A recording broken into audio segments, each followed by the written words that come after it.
première question, c'est pourquoi les familles viennent toquer à la porte des FEDUC? Alors, les familles viennent toquer à la porte de FEDUC, d'abord parce qu'elles envisagent ou qu'elles ont des questions à poser sur un éventuel projet d'études supérieures en Espagne. Si on ne s'intéresse pas à l'Espagne, on ne vient pas toquer à notre porte. Donc ça fait de nombreuses années que ça dure et qu'on propose un accompagnement de projets d'études supérieures en Espagne pour tous les étudiants issus de systèmes éducatifs européens. Ça a commencé Donc, principalement avec des étudiants français, mais aujourd'hui on accompagne des Belges, des Allemands, des Italiens, des Luxembourgeois, même des Suisses qui sont dans l'Europe sans être, qui sont au milieu de l'Europe sans être dans l'Europe, dans leur projet d'études en Espagne. L'objectif que nous on a quand on accueille ces familles, c'est qu'ils puissent savoir si les études en Espagne sont faites pour l'étudiant et qu'ils puissent se rendre compte si l'étudiant est fait pour les études en Espagne. C'est le premier postulat de base. c'est ça, parce que vous n'accompagnez pas n'importe qui. J'imagine que tous ces étudiants qui viennent toquer à votre porte ont des points en commun. Quelles sont les filières les plus recherchées? Alors, les filières les plus recherchées depuis l'origine de FEDUC sont toutes les filières en santé pour des questions de mode d'accès, puisque dans de nombreux systèmes éducatifs européens, l'accès aux métiers de la santé, pas uniquement médecine, mais ça peut être aussi dentaire, pharmacie, kiné, tous les métiers du domaine de la santé, sont souvent des cursus qui sont difficiles d'accès. Alors, c'est pas complètement facile en Espagne, mais le mode d'accès espagnol sans concours fait qu'avec une bonne préparation, en s'y prenant en amont, avec une bonne préparation notamment linguistique, mais pas que, ça permet de faciliter son accès à ces métiers-là. Et aujourd'hui, eh bien, la reconnaissance des diplômes en Europe permet à un diplômé en Espagne de travailler dans la plupart des autres pays européens avec un certain nombre de démarches administratives à réaliser, mais la mobilité des personnes en Europe a grandement facilité la mobilité aussi pour aller rechercher un diplôme dans un métier réglementé, puisque pour pouvoir exercer dans tous ces métiers de la santé, il faut avoir un diplôme officiel, obtenu dans un pays dont le diplôme est officiellement reconnu dans le pays dans lequel on veut exercer. Donc le fait d'être en Europe pour un étudiant pour faire ses études lui permet de travailler la plupart du temps dans tous les autres pays européens. C'est le cœur aussi de l'intérêt des études en Espagne. Exactement.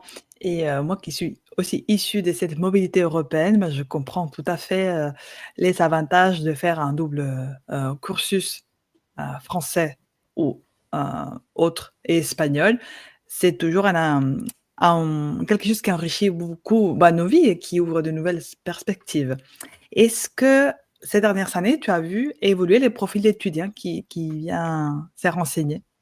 Alors oui, puisqu'au début, on était quasiment 100% avec un intérêt pour les cursus de santé. Aujourd'hui, l'Espagne a pris sa place dans le monde international de l'éducation et est reconnue comme un pays avec un excellent rapport qualité-prix, quelles que soient les études. Donc on a élargi notre domaine d'accompagnement, on a beaucoup plus de demandes sur des secteurs comme peuvent être l'architecture, comme peuvent être l'ingénierie, comme peuvent être le tourisme, comme peuvent être le journalisme, comme peuvent être les relations internationales. Aujourd'hui, les écoles de commerce, j'ai oublié les écoles de commerce. Voilà, tous ces domaines-là qui sont en dehors du domaine de la santé, on a de plus en plus d'étudiants français, mais aussi des autres nationalités européennes qui s'intéressent à l'Espagne, parce qu'on va pas se mentir, en Espagne, on peut étudier, je parlais de rapport qualité-prix, très bonne qualité par rapport à des prix qui restent corrects. Et en plus, il fait beau, la qualité de vie étudiante est excellente. Donc les étudiants sont aussi très attirés par non seulement cette qualité d'enseignement, mais dans des conditions de vie qui sont extrêmement agréables. Parlons un peu du coup de ces clichés par rapport aux études supérieures en Espagne, parce que tu en as évoqué certains, comme, la qualité de vie et aussi le rapport, qualité-prix, quels sont les autres, clichés ou stéréotypes, que les familles ou les étudiants étrangers ont par rapport aux études supérieures en Espagne? Premier des clichés, alors il a la peau dure, mais on travaille depuis 2012, donc à le mettre à mal. Donc il reste encore un peu présent, mais c'est que ça a quand même été le premier. C'est de dire, tu pars en Espagne, je paye tes études, tu auras un diplôme, et puis voilà. Ça, c'est le cliché à démonter absolument, puisque c'est pas parce qu'on part en Espagne qu'il va pas falloir se préparer, et notamment la préparation linguistique, parce qu'on part dans un pays étranger et il va falloir maîtriser la langue espagnole, beaucoup mieux que ce qu'on peut la maîtriser quand on sort du lycée en France. Donc il va falloir faire des efforts. Et c'est pas parce qu'on paie, parce qu'il existe effectivement des universités privées en Espagne, qu'on va obtenir son diplôme. Pour devenir dentiste en Espagne, il faut apprendre les mêmes choses que pour devenir dentiste en France. Mais on apprend en espagnol. Alors oui, à la différence de la France, on n'est pas sur des concours, mais on est sur des examens. Donc on ne se bat pas contre les autres, mais on se bat pour soi. Mais si on ne se bat pas pour soi, et si on ne travaille pas, et si on n'est pas assidu, et si on ne va pas en cours, et si on n'est pas sérieux, eh bien on peut passer 1 mois, 2 mois, 3 mois, 6 mois en Espagne, parfois quelques années, et repartir sans avoir aucun diplôme. Donc la première chose, c'est un Eldorado pour y vivre, mais c'est pas un Eldorado, on n'obtient pas les choses en claquant des doigts, parce qu'on part en Espagne. Donc ça, c'est vraiment un point qui est extrêmement important à avoir en tête avant de se lancer dans un projet d'études en Espagne. Et c'est vrai que malheureusement, parfois, certaines universités espagnoles ont tendance à emballer le bébé dans un paquet cadeau, sans forcément parler de la totalité des contraintes que représente un projet d'études. Là, on parle de l'Espagne, mais c'est la totalité d'un projet d'études à l'étranger. Tu l'as vécu, toi, quand tu es parti. C'est pas tout beau à tout moment. Ça demande des efforts, ça demande de l'adaptation. Donc, il va falloir s'adapter. Ça, c'est le premier cliché auquel on veut tendre le coup. C'est pas tout facile. Voilà, ça, c'est un point fondamental. Après, le deuxième cliché auquel on essaie de tendre le coup, ça coûte pas forcément plus cher qu'en France ou que dans son pays d'origine. Tout dépend de son projet, tout dépend de son dossier. Mais en Espagne, je disais qu'il existait des universités privées, mais il existe aussi des universités publiques. Donc, il peut être intéressant, en fonction de son dossier, de déposer des candidatures dans les universités publiques. Si on peut être admis dans une université publique, ça va coûter un petit peu plus cher qu'en France parce que les coûts de scolarité sont un petit peu plus élevés, mais ça reste extrêmement raisonnable. Donc, le côté, tu vas en Espagne, c'est cher, oui, parfois, mais non, pas tout le temps. Donc, c'est pour ça qu'on invite les étudiants à réellement travailler en profondeur sur leur projet pour évaluer tous ces axes-là. Et je dirais que ces deux clichés sont les plus... C'est facile et ça coûte cher. Ben, c'est pas toujours facile et ça coûte pas toujours cher. Tu fais bien de signaler surtout les premiers points parce que, par exemple, moi, je suis partie dans le cadre d'un programme Erasmus et les attentes linguistiques ne sont pas les mêmes. L'indulgence des enseignants n'est pas la même. Quand tu as un étudiant qui rejoint un parcours classique, il y a moins d'adaptation. On a les mêmes attentes que par rapport aux étudiants locaux. Donc ça, c'est très important de le savoir. Il faut se préparer d'un point de vue linguistique. Il faut avoir à peu près quel niveau dirais-tu pour réussir? Alors, le minimum du minimum du minimum, c'est un niveau B1. En dessous d'un niveau B1, on a pu constater que c'est impossible de capter le maximum d'informations qui sont données en cours. Est-ce qu'un niveau B1 est suffisant? J'aurais tendance à dire que non, parce que ça va obliger à beaucoup plus de concentration en classe, ça va vous obliger à beaucoup plus de travail personnel pour assimiler le cours en dehors de la classe. Ça va faire que souvent, avec un niveau B1, l'étudiant n'est pas complètement à l'aise quand il n'a pas compris quelque chose pour poser la question au prof. J'aurais tendance à dire que dans l'absolu, on est bien à partir d'un niveau B2. À partir du niveau B2, il n'y a plus de problème. On le constate avec nos étudiants. Les étudiants qui partent avec un niveau B2 en espagnol, ils valident tous leurs examens du premier semestre. Je ne vais pas dire que le premier mois, c'est pas un peu fatigant parce qu'on est baigné dans une autre langue. Mais à partir du niveau B2, franchement, ça va. Niveau B1, ben, ça va dépendre un petit peu, la réussite va dépendre un petit peu du cursus choisi. Si on est sur un cursus parmi les plus demandés comme dentaire ou kiné par exemple, s'il n'y a que des Français dans la classe ou 80% de Français dans la classe, ce niveau B1 il ne va pas forcément être suffisant parce qu'on ne va pas être baigné dans l'espagnol et on aura tendance à ne pas progresser très vite. Si on est sur un cursus, par exemple une école de commerce ou par exemple une école d'ingénieur où il y a 99% d'élèves espagnols dans la classe, forcément, on va progresser beaucoup plus vite, même si les premières semaines sont difficiles, parce qu'on est dans un environnement totalement espagnol. Et donc, entre l'écoute, la vue, la participation de soi-même, on progresse plus vite. Donc, tout dépend, là aussi, une fois de plus, de l'étudiant, de son profil, de ce qu'il va étudier, de là où il va l'étudier. Voilà. Après, il y a des régions où c'est plus facile de s'intégrer, moins facile de s'intégrer. Mais je dirais, en dessous du B1, oubliez, ça risque d'être dur et ça risque d'être un facteur d'échec. Niveau B1, même si vous êtes admis avec ce niveau-là, essayez pour la rentrée de septembre toujours d'avoir le niveau B2 ou de s'en rapprocher le plus possible. Je suis entièrement d'accord parce que si je partage mon expérience en tant qu'étudiante Erasmus, quand je suis arrivée en France, j'avais vraiment un petit niveau. Par contre, en compréhension, j'avais un niveau assez élevé. Je comprenais 90%.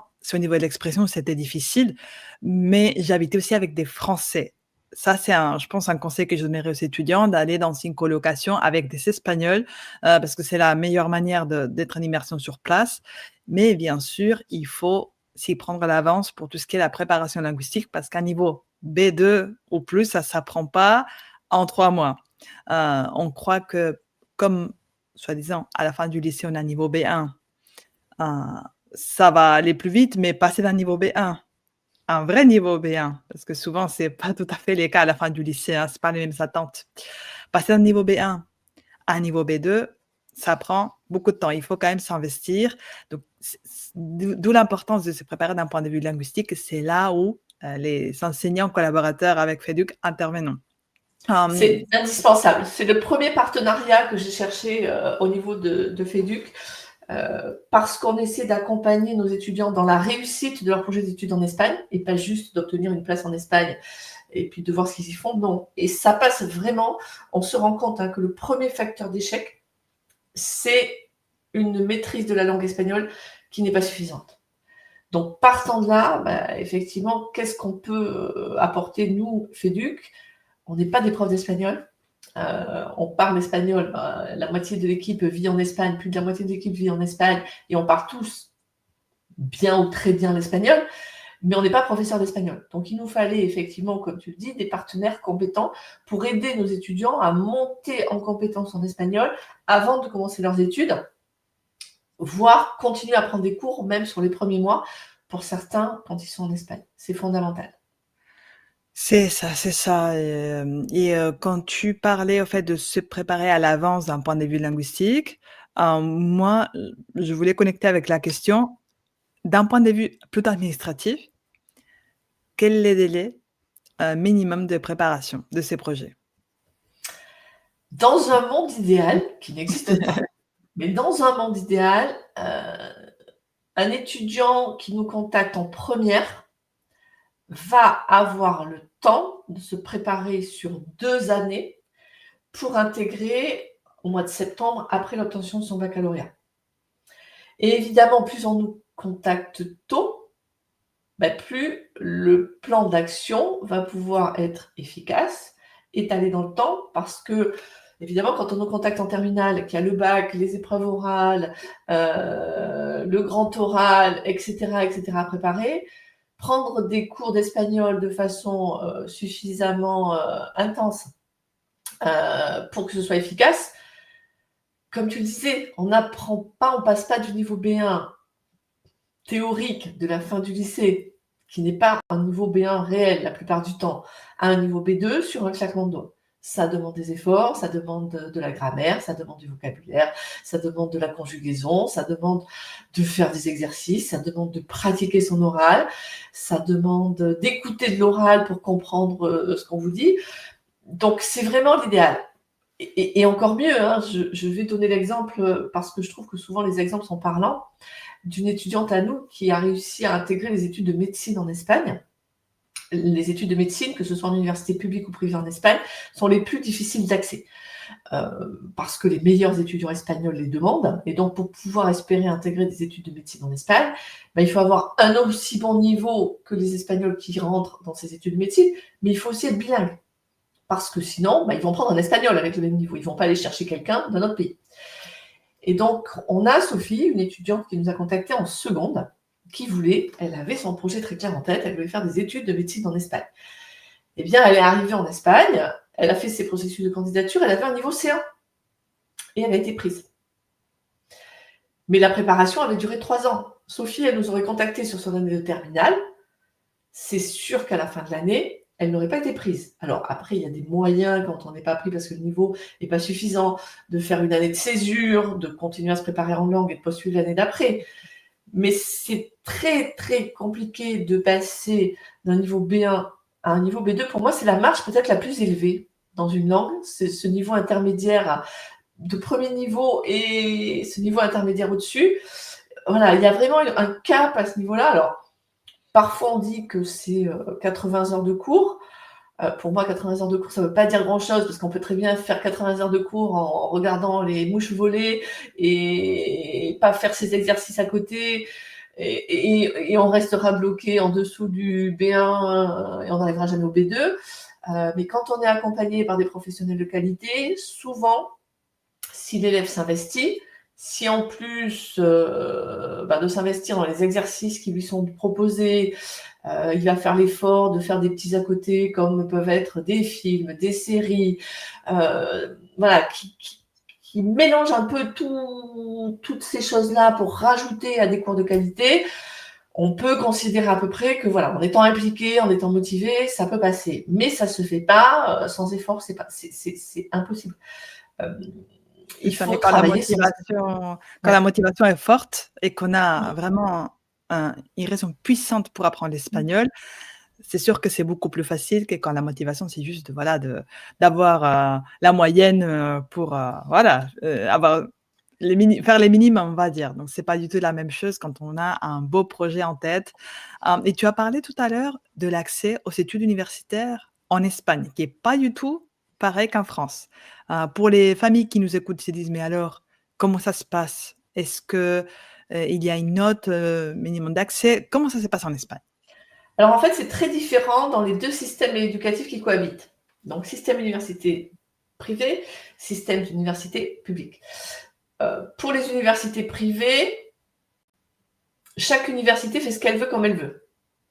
Donc la plupart du temps, pour les élèves issus d'un système éducatif qui n'est pas espagnol, elles vont baser leurs admissions principalement sur le niveau de langue. Parce que comme tu le disais juste avant, le niveau de langue prouve la motivation de l'élève. Si je veux vraiment être kinésithérapeute, et si je sais que j'ai des possibilités en Espagne, et que ça passe par apprendre l'espagnol, eh bien, je vais me faire ce qu'il faut pour avoir un bon niveau d'espagnol. Si je veux vraiment être kinésithérapeute, que je sais que je peux obtenir un diplôme en Espagne, mais que je ne suis pas si motivée que ça, je ne vais pas faire ce qu'il faut pour avoir le niveau d'espagnol. Donc, en fait, ce niveau de langue espagnole va être un des premiers critères pris en compte par les universités privées pour évaluer la motivation de l'étudiant. La plupart du temps, c'est ça. Et après, ils vont plus ou moins regarder les notes en fonction des universités. Mais la plupart du temps, et notamment, ça peut être intéressant pour les élèves qui n'ont pas un excellent dossier scolaire, plus l'université va être exigeante en espagnol, moins elle va s'attacher à regarder les notes de l'élève. Donc, la plupart du temps, quand une université exige un niveau d'espagnol B2, même avec un dossier scolaire qui n'est pas excellent, on a de fortes chances d'y rentrer. Les universités qui vont être un peu moins exigeantes sur l'espagnol, qui vont exiger qu'un niveau B1, elles vont rajouter le dossier scolaire. Et elles vont faire un mélange du niveau d'espagnol et du dossier scolaire. Donc, ça passe ou ça passe pas. C'est beaucoup plus aléatoire. Ça, c'est pour les universités privées. Pour les universités publiques, c'est encore autre chose. Pour les universités publiques, il y a un principe qu'on appelle la nota de corte.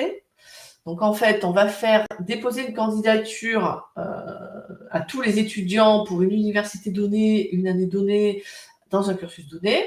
Et si elles sont en place, eh bien, le dossier va être classé par les notes Jusqu'au numéro 100, on rentre. À partir du 101, on est en liste d'attente et on rentre ou pas en fonction de l'abandon des places.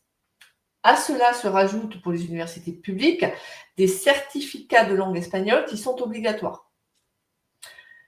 B1, B2, ça dépend des cursus, ça dépend des universités, ça dépend des années. Parfois, le piège, c'est que ça n'est pas forcément précisé sur les processus d'admission des universités publiques.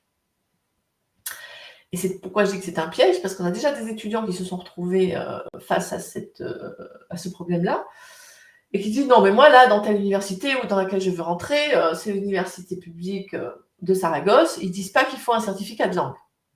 Ils ne le disent pas. Seulement au mois de juin, quand tu déposes en candidature, ils le demandent. Et un certificat de langue, c'est en espagnol soit le délai, soit le cielé. Le délai, c'est très long à obtenir parce qu'il y a peu de sessions d'examen et les résultats s'obtiennent sous 3 mois. Donc, si on s'y prend en juin pour juin, on voit que ça ne rentre pas. Et le cielé, qui a quand même plus de sessions d'examen, qui peut se passer à distance, il y a plus de sessions d'examen, mais c'est quand même un minimum de 3 semaines pour avoir des résultats. Donc, un étudiant qui veut intégrer une université publique, s'il n'a pas anticipé sa préparation en espagnol et le passage de ces certifications pour obtenir la certification exigée par l'université publique, tout simplement, son dossier ne sera carrément pas recevable. Donc, c'est vraiment là aussi des choses à anticiper, encore plus quand on espère pouvoir intégrer une université publique que quand on espère pouvoir intégrer une université privée. Au niveau du financement du projet, est-ce qu'il y a un grand écart entre le prix d'une inscription dans une université publique et privée en Espagne? Énorme. Énorme.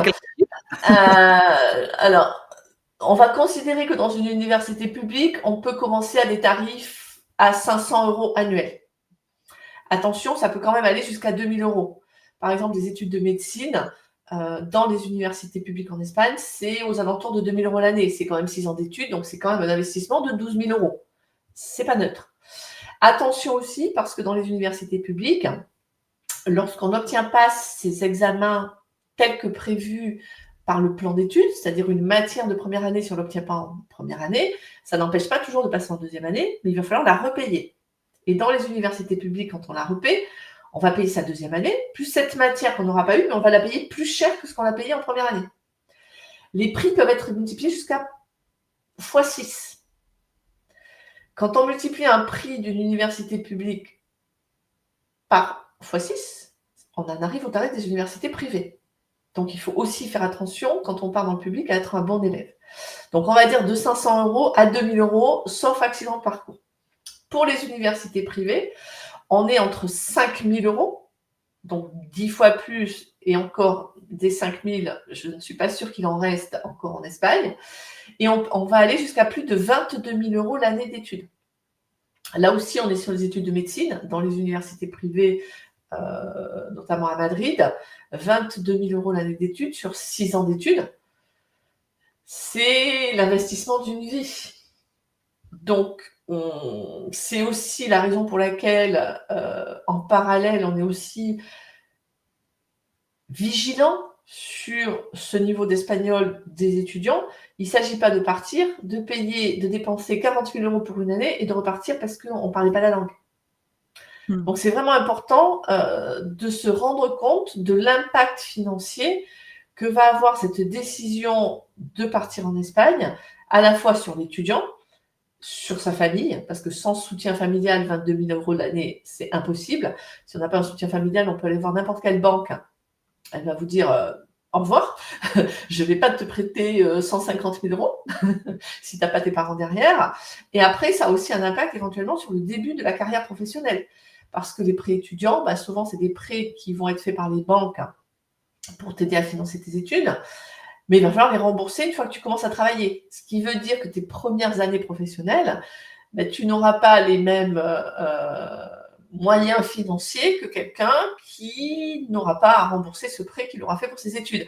Donc, ça a des conséquences sur la vie en entier. Et c'est pour ça que c'est des projets qu'il faut bien réfléchir. Et c'est pour ça qu'on aime bien avoir les élèves bien en amont. Et c'est pour ça qu'on essaie de leur passer toutes les informations. On ne part pas étudier à l'étranger, en général, ou en Espagne en particulier, sans avoir réfléchi à son projet et sans savoir ce vers quoi on va, pourquoi on y va, comment on y va pour que ce soit une réussite. C'est ça, on n'est pas là pour vous faire peur si vous êtes en train de nous écouter nous dire: «Ah ouais, mais faire des études en Espagne, c'est beaucoup plus dur que ce que j'y pensais». Bah, on est là un peu pour déconstruire aussi ce cliché. Ça reste un projet d'études à l'international et ça demande un investissement à la fois personnel et financier et une chose que j'aimerais aussi signaler, c'est par rapport à la notation.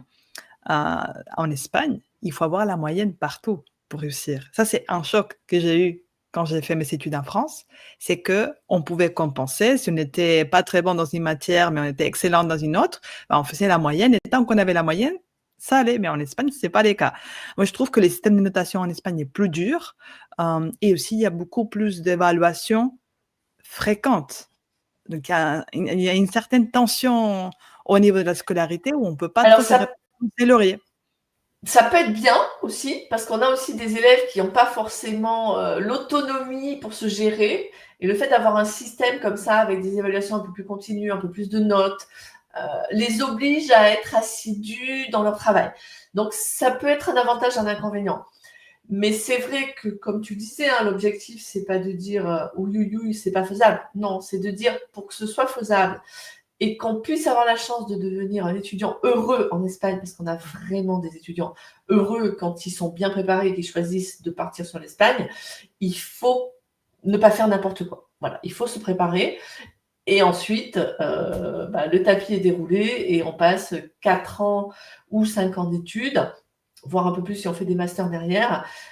Et on a même aujourd'hui des étudiants qui veulent absolument plus revenir en France après avoir fait des études en Espagne, tellement ils ont ce sentiment de bonheur qu'ils ont eu pendant leurs études, notamment quand ils comparent par rapport à certaines filières françaises ce qu'ont vécu leurs camarades de lycée qui ne sont pas partis en Espagne et qui l'ont eu beaucoup, beaucoup, beaucoup plus difficile, notamment par rapport au concours, à des choses comme ça.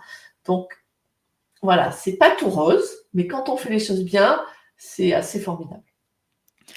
Moi, je dois te faire une confidence. Je vais partager avec toi une confidence, Nathalie.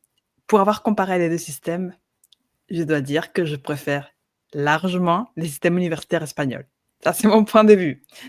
Donc, si tu penses à des cas d'élèves que tu as suivis, que tu as accompagnés, qu'est-ce qui les choque les plus, on va dire, d'un point de vue positif, par rapport à cette vie universitaire espagnole? Les horaires. Quand ils arrivent, c'est les horaires. Alors, les horaires espagnols, on y a l'habitude, hein, quand on vient de France ou de notre pays européen pour les vacances. On mange tard, on se couche tard, mais on ne peut pas imaginer que parfois on a des cours jusqu'à 22h, 22h30, parce qu'on est sur un groupe d'après-midi et que toutes les semaines, toute l'année, on va commencer à 14h, 15h et finir à 22h, 22h30 ou 23h. Ça, souvent, c'est le premier choc. On n'imagine pas ça en France, c'est juste pas envisageable. Autre point qui est celui-là très très valorisé, mais c'est principalement dans les universités privées, c'est les relations avec les professeurs. Dans les universités privées avec lesquelles on collabore, nos élèves ont le numéro de téléphone, le WhatsApp, le Messenger, et tutoient leurs profs. Alors là, oui, certes, en Espagne, le vous est très peu utilisé, mais alors tutoyer son prof de fac, quand vous êtes passé par une année de passe ou de LAS à l'université en France, c'est juste un autre monde. C'est un autre univers. C'est une autre planète, c'est une autre galaxie. Donc ça, c'est quelque chose qu'ils apprécient énormément. Ils ont du mal au départ dans cette relation parce que c'est pas ce qu'ils ont connu, hein. En France, on a toujours un peu cette figure de la personne qui sait, qui est professeur. Dans les universités privées, la plupart, moi, des professeurs que j'ai rencontrés se considèrent dès le premier jour comme des futurs collègues des gens qui sont en face d'eux. Ce qui change complètement tout. C'est-à-dire que ce qu'ils cherchent à faire, c'est à leur transmettre un savoir pour plus tard être fiers du futur professionnel qu'ils vont devenir parce qu'ils auront contribué à sa formation. Donc on n'est pas moi je sais, toi tu sais pas, travaille, écoute, apprends. On est partageons ensemble des choses pour que tu puisses grandir, si possible, être aussi bon que moi, voire devenir meilleur parce que j'en serais fière. Ça, c'est quelque chose les élèves français, ils comprennent pas. Ils ont tellement pas l'habitude de ça. Mais par contre, quand ils rentrent et qu'ils comprennent ce système-là, ce professeur qui va leur donner autant, eux sont très réceptifs et ils apprécient énormément cette qualité de relation. C'est quelque chose de très, très important pour nos élèves. Tu as parfaitement décrit l'esprit éducatif en Espagne. C'est un aspect que je chéris beaucoup dans notre éducation, cette proximité qui est pas du laxisme, rien à voir. C'est pour nous, les respects, c'est autre chose et la relation prof-élève, c'est complètement différente. Et par rapport à la vie étudiante, les sorties, les soirées, et cetera? Alors, Est-ce que la l'on vie parle? étudiante, elle est riche dans tous les pays, je crois. Mais vous autres Espagnols, je crois que vous êtes les champions de la fête, qui se fait la plupart du temps dans la bonne humeur. Donc, en France, on va souvent entendre parler de tensions, de bagarres, de choses comme ça. En Espagne, c'est rare. L'Espagnol a plutôt l'alcool heureux, gai. Donc, ça se passe souvent dans des ambiances familiales. Quand on va dans un bar ou dans un restaurant, même d'une grande ville, il y a des enfants dans les poussettes, il y a des étudiants, il y a des jeunes, il y a des parents, puis il y a des grands-parents. Et donc, ça crée une convivialité qui est très appréciée des étudiants. Il y a une chose aussi qui est très appréciée, c'est que l'alcool est quand même moins cher en Espagne qu'en France. C'est bien pour les étudiants. L'abus d'alcool est dangereux pour la santé, donc attention de ne pas dépasser les limites. Mais après, on le voit souvent sur le côté fête, mais je crois que nos étudiants, en tout cas ceux qui cherchent à s'intégrer et qui ont tout de suite aimé l'Espagne, ça va plus loin. C'est-à-dire qu'ils aiment le pays. Ils vont aller découvrir sa diversité. Parce qu'on est sur des clichés, effectivement, j'en parle aussi depuis le début, sur la fête, le soleil. Mais l'Espagne, c'est pas que ça. L'Espagne, c'est de l'histoire, c'est un pays géographiquement exceptionnel, avec du bord de mer, de la montagne, de la campagne, de la plaine, des rivières, des déserts, enfin bref. Et quand on a envie de s'ouvrir à ce pays-là, même en tant qu'étudiant, il y a des possibilités de bouger en Espagne en train qui sont absolument fabuleuses. Et nos étudiants, je crois, beaucoup ont appris à aimer l'Espagne, son soleil, sa fête, mais aussi sa culture en général, son histoire, sa géographie, sa diversité. Ils font pas forcément partie des clichés qu'on peut avoir quand on envisage l'Espagne comme, allez, 15 jours ou un mois de vacances sur la Costa del Sol et puis qu'on repart dans son pays. C'est bien au-delà. Et même dans les grandes villes, moi je suis très très madrilène, j'aime Madrid, j'y vis la moitié du temps. Madrid, c'est au niveau culturel une ville extraordinaire avec des fondations qui vous permettent d'aller au musée pour des expos fabuleuses où vous payez 4 ou 5 euros, avec plusieurs jours par semaine où c'est gratuit pour les étudiants. Donc vous avez un accès à la culture qui est vraiment facilité en Espagne par rapport à ce qu'on peut connaître dans d'autres pays d'Europe. Et ça aussi, pour des étudiants, c'est forcément très riche. Notamment, je parlais tout à l'heure de cursus en journalisme, en relations internationales. Voilà, s'ouvrir sur plein de choses quand on est en Espagne, c'est quand même quelque chose qui est souvent apprécié par les étudiants. Je suis entièrement d'accord avec toi et je rajouterais que, quand on parle de faire la fête en Espagne, en fait, c'est autre chose. C'est pas ce que vous êtes en train d'imaginer parce que je sais que quand je suis arrivée dans l'université où je fais mes études supérieures, une année, c'était, bon, et à Strasbourg, je fais Strasbourg et Montpellier, je fais 2 années, dans 2 universités différentes et j'étais choquée d'apprendre qu'il y avait des week-ends intégration et je trouvais ça très forcé et j'ai entendu des histoires très bizarres qui se passent dans ce type de week-end et je me suis posé la question en tant qu'Espagnole: «Mais on a besoin d'un week-end ou d'une soirée pour s'intégrer?» parce que nous, ça se fait naturellement. Dès que tu fais partie d'une salle, comment dire? Pas d'une salle, pardon, d'un groupe, comment dire? D'une classe. Je trouvais pas le mot d'une classe. Dès que tu fais partie d'une classe, en fait, tu es souvent automatiquement intégré dans les groupes WhatsApp de la classe et les premiers jeudis, tout le monde est invité à boire un coup. Voilà, sans faire des distinctions. Donc tout le monde est naturellement intégré. En général, ça dépend encore une fois des régions, de plein de choses, mais l'intégration est beaucoup plus naturelle, je dirais. Et puis, quand tu pars des voyages, il y a une chose géniale en Espagne, c'est qu'on a un réseau des cars routiers vraiment très bien fait. Donc pas besoin d'avoir une voiture pour voyager. On prend un bus et ça nous amène vraiment partout et on peut voyager vraiment à petit prix. Ça, c'est aussi super pour, découvrir le pays parce qu'effectivement, quand on habite sur place pendant plusieurs années, bah, on a l'occasion de voyager partout. Il y a des prix très intéressants pour les étudiants.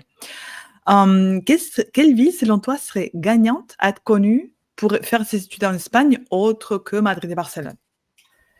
Alors moi, j'ai un gros, gros coup de cœur pour Santa Cruz de Tenerife, aux Canaries. C'est un coup de Ah, cœur personnel. Euh, on a une université privée avec laquelle on travaille, que je vais visiter chaque fois que je peux, parce qu'il y a une douceur de vivre, parce que c'est pas si loin que ça, les Canaries. On est vraiment à 1h30 d'avion de Madrid. Il y a des tarifs aériens très attractifs de partout en France, parce que comme c'est une ville, enfin, c'est une île dont le sud est très touristique et le nord l'est beaucoup moins, et l'université est dans le nord, et moi j'aime le nord de Tenerife et pas le sud. Les gens sont adorables. Comme je le disais, hein, je connais beaucoup de professeurs dans beaucoup d'universités. Je pense que les profs les plus merveilleux que j'ai rencontrés dans les universités en Espagne, ce sont tous ces jeunes profs qui sont à l'université avec lesquels on travaille aux Canaries. Ils sont disponibles, ils sont professionnels, ils sont sérieux, mais ils ont de l'humour. Enfin bref, je crois que je suis tombée un peu amoureuse de cette île, si bien que j'envisage éventuellement d'aller y vivre quelques mois dans l'année. Donc je pense que c'est vraiment... On se dit c'est loin, les Canaries, mais en fait, il fait 25 degrés quasiment toute l'année. On y va en 1h30. Il y a un système de santé qui est le même qu'en Europe, donc en Espagne. Et puis, on est au niveau du Maroc, avec ce temps merveilleux. On a des fruits et légumes tout le temps. Il y a 10 climats dans la même île. Donc, je ne sais pas si j'y passerai ma vie, mais voilà, pour faire des études, je trouve que ça peut être un endroit pour sortir des grandes capitales, si on a envie d'aller voir autre chose, qui peut être très intéressant. Alors, aujourd'hui, on a d'autres villes qui ont ouvert des universités. On a Malaga, Séville, Alicante, Valence, mais on reste sur des destinations connues, mais un peu bateau, entre guillemets. Alors, très beau, oui, Séville, c'est une ville exceptionnelle aussi. Je trouve que les Canaries, ça a quelque chose encore d'autre, avec la mixité que sont les îles, etc. J'aime beaucoup. alors si moi je devais partager mes coups de cœur, ça serait, Grenade, pour des raisons évidentes. C'est une ville à taille humaine, très vivante, très hippie. Donc moi j'adore, personnellement Grenade. Salamanque aussi, une ville avec, une université très ancienne, je pense que c'est la plus ancienne, d'Espagne. Et puis un coup de cœur que je suis obligée de dire, c'est ma propre ville, Ciudad Real. C'est pas connu, mais pour avoir été dans l'association Erasmus de Ciudad Real, j'accueillais plein d'étudiants de partout et ils étaient tous tellement heureux de faire leurs études supérieures à Ciudad Real. Pourquoi? Parce que c'est une ville très petite, 70 000 habitants, mais avec une vie étudiante incroyable. Tout est à proximité. Faculté de médecine publique, très bien réputée malgré sa jeunesse. Ça a ouvert il y a quelques années, mais on demande une note assez élevée pour entrer, la preuve que, voilà, elle est assez prestigieuse. Et les loyers, bah, ça coûte rien du tout. On peut partager une chambre en colocation et on paye moins de 300 € le mois pour un 4-5 pièces avec voilà, une chambre meublée, parce que ça c'est important. En Espagne, toutes les locations étudiantes sont meublées, finies, les cuisines vides. Donc voilà, ça c'est quelque chose aussi intéressant à signaler. Et si on Non, a c'est important. ah pardon, excuse-moi. Ouais. S'ouvrir comme ça sur plein de... Pas rester sur des préjugés de villes, voilà, Barcelone, Madrid, Valence. Oui, c'est des villes super. Après, attention à la Catalogne avec le catalan. Sur tous les cursus en santé, c'est compliqué. Ça peut être compliqué sur le Pays Basque avec le basque et sur la Galice aussi, avec les langues co-officielles. Donc, attention à ça aussi sur l'Espagne. Mais il y a plein de destinations qui sont fabuleuses en dehors des grandes villes. Et effectivement, ça permet souvent d'accéder à des formations d'aussi bonne qualité, avec des frais financiers à la fois pour les études et pour les hébergements qui sont nettement moins importants. Un petit mode d'hébergement dont on n'a pas forcément parlé. On a parlé de colocation tout à l'heure. Tu as parlé de colocation avec d'autres, avec des Espagnols. Il y a aussi, pour une première année, parfois c'est bien vivre chez l'habitant. Parce que ça permet d'avoir une famille sur place. Ça permet d'être immergé dans la langue. Ça permet, voilà, surtout quand l'élève est jeune, sort directement du bac, ça peut permettre de recréer, au moins pendant une année, le temps qu'il s'adapte, une structure un peu familiale, un peu, pas forcément de contrôle, mais voilà, quand on vit chez quelqu'un, on est obligé de dire quand on est là, quand on n'est pas là. Donc, ça met un petit peu des lignes directrices. On n'a pas besoin de se faire à manger, c'est la famille qui fait à manger. Donc, ça peut être un peu une transition en douceur. Et pour une intégration et progresser en espagnol, ça peut être aussi une solution intéressante. Oui, oui, je suis d'accord avec toi. Si on va vers la fin de l'interview, Nathalie, j'imagine qu'une crainte des familles qui financent les études de leurs enfants en Espagne, c'est qu'ils ne reviennent plus dans leur pays d'origine. Comment se passe concrètement le retour dans les pays d'origine, disons en France? Est-ce que la reconnaissance des diplômes est facile ou pas? Alors, c'est parfois une crainte, parfois pas. Parfois, les familles sont très contentes que leurs enfants continuent à vivre en Espagne pour profiter eux aussi de cette douceur de vivre de façon très régulière. Sinon, pour le retour en France, en fait, il faut séparer la future vie professionnelle en deux grandes catégories. Il y a des métiers qui ne sont pas réglementés. Par exemple, quand on est un spécialiste du marketing, on n'a pas besoin d'avoir un diplôme officiel pour être bon en marketing et trouver du travail. Donc là, ça va vraiment dépendre des stages qu'on a fait, des différents travaux qu'on peut présenter à une future entreprise. Pas de souci à ce niveau-là. Et puis, il y a d'autres métiers qui sont appelés réglementés. C'est ces fameux métiers dont je parlais au début de notre entretien, où je disais qu'il faut avoir un diplôme officiel, délivré officiellement par un pays, et que le pays dans lequel on veut exercer reconnaisse ce diplôme officiel. Donc là, on parle de métiers comme l'architecture. On ne peut pas construire un immeuble si on n'a pas un diplôme d'architecte officiellement reconnu par le pays dans lequel on va construire cet immeuble. Et on parle aussi de tous les métiers de santé. Quand je dis tous, c'est vraiment tous. Ça va du manipulateur radio au podologue, en passant par le pharmacien, le médecin, les chirurgiens. Tout ce qui touche à la santé, c'est toujours réglementé. Donc, ce qu'il faut et ce qui est intéressant sur l'Espagne, c'est que, par exemple pour la France, tous les diplômes délivrés en Espagne sont reconnus en France. Alors, qu'est-ce que ça veut dire? Est-ce que ça veut dire que demain, je peux venir m'installer en France juste avec mon diplôme? Pas tout à fait. Il y a deux sous-catégories. Il y a les diplômes qui sont appelés à reconnaissance automatique. C'est le cas de l'architecture dentaire, vétérinaire et médecine. Là, avec ces diplômes et attestations délivrés par les universités en Espagne, on doit les faire traduire par des traducteurs assermentés et aller s'inscrire à l'ordre des architectes, à l'ordre des dentistes, à l'ordre des médecins ou des vétérinaires, uniquement. Il y a d'autres métiers qui ne sont pas à reconnaissance automatique, par lequel il va falloir passer par une démarche. La plupart du temps, cette démarche s'appelle une reconnaissance du diplôme. Donc, il y a des commissions qui se réunissent pour lesquelles il va falloir fournir des documents factuels sur notamment les stages que l'on a effectués. Parce que, par exemple, en kinésithérapie, il ne suffit pas d'avoir un diplôme de kiné pour pouvoir exercer, puisque la kinésithérapie, c'est un métier qui est divers. On va pouvoir gérer la kinésithérapie pour une personne âgée, pour un enfant qui a un problème pulmonaire, pour des sportifs. Donc, l'État français exige qu'il y ait eu des stages dans tous ces domaines de la kinésithérapie. Et donc, l'étudiant va déposer un dossier avec des attestations de tout ce qu'il aura fait en termes de pratique pendant ses études. Les commissions se réunissent et disent tel étudiant, nickel, il a son autorisation d'exercice et après, il va s'inscrire à l'ordre du métier qu'il va exercer. Parfois, il n'y a pas eu suffisamment de stages dans certains champs du métier. il te manque des heures de pneumologie, tu n'as jamais vu un patient en pneumologie, tu connais la théorie, on ne va pas t'autoriser à exercer en France tant que tu n'auras pas fait de la pneumo. Donc, tu as ce que l'on appelle des mesures compensatoires et tu seras obligé de faire X heures de stage en pneumologie avant d'être autorisé à exercer. Un troisième cas, mais ça n'existe pas sur l'Espagne, le diplôme n'est pas reconnu ou la commission n'accepte pas, mais c'est plus souvent le cas de pays plus exotiques que l'Espagne. En Espagne, comme la partie théorique est complètement validée, c'est vraiment une question individuelle de chaque étudiant. Ça peut s'obtenir très vite, cette autorisation d'exercice, comme ça peut mettre du temps, et là, ça dépend vraiment de l'implication de l'étudiant et de sa capacité à avoir un dossier administratif complet, un parcours de stage cohérent.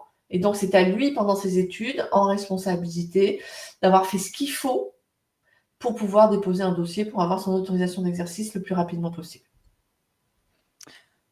Donc voilà, c'est vrai qu'en t'écoutant parler, on se rend compte que tout ce qui est démarches administratives, c'est ce qui peut freiner les familles à faire les pas et c'est là où vous intervenez, toute l'équipe de FEDUC, vous accompagnez ces projets de A à Z, et même après, la fin du parcours universitaire, c'est ça?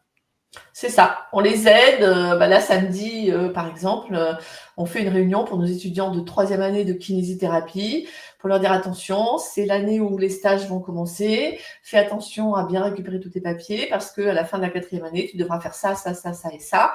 Donc, les infos que je te donne maintenant, elles sont importantes pour ton futur exercice en tant que kinésithérapeute en France. Donc, on essaie vraiment de les accompagner jusqu'au bout du bout. Alors après, pas forcément nous, toujours directement, un peu comme pour les cours d'espagnol. Parfois, on fait appel à des personnes qui sont plus expertes sur un point très précis. Mais effectivement, notre idée, c'est de pouvoir les suivre tout au long de ce parcours vers leur future vie professionnelle. C'est vrai qu'en t'écoutant parler, on se sent tout de suite rassuré parce qu'on s'est dit: «L'équipe va voir une réponse à nos questionnements, qui vont être multiples et changeants tout au long de cette aventure, d'études en Espagne». S'il y a une famille qui nous écoute maintenant et qui s'est dit: «Ah je pense que ces projets pourraient intéresser mon enfant», parce que c'est vrai qu'aujourd'hui, le fait d'être un professionnel bilingue, ça a plein d'atouts. Pour te raconter une histoire personnelle, ici, je veux voir, un pédiatre de mon enfant, pardon, un pédiatre pour mon enfant évidemment, pas pour moi, qui, parle espagnol et français parfaitement. Donc pour beaucoup de familles, parce qu'aujourd'hui, dans tous les pays, il y a plein de personnes qui parlent toutes les langues. Il y a pas seulement les Espagnols qui habitent en France, mais tous les Latino-Américains aussi qui cherchent des professionnels de santé en mesure de leur parler dans leur langue maternelle, parce que c'est un sujet très délicat, la santé, on est bien d'accord.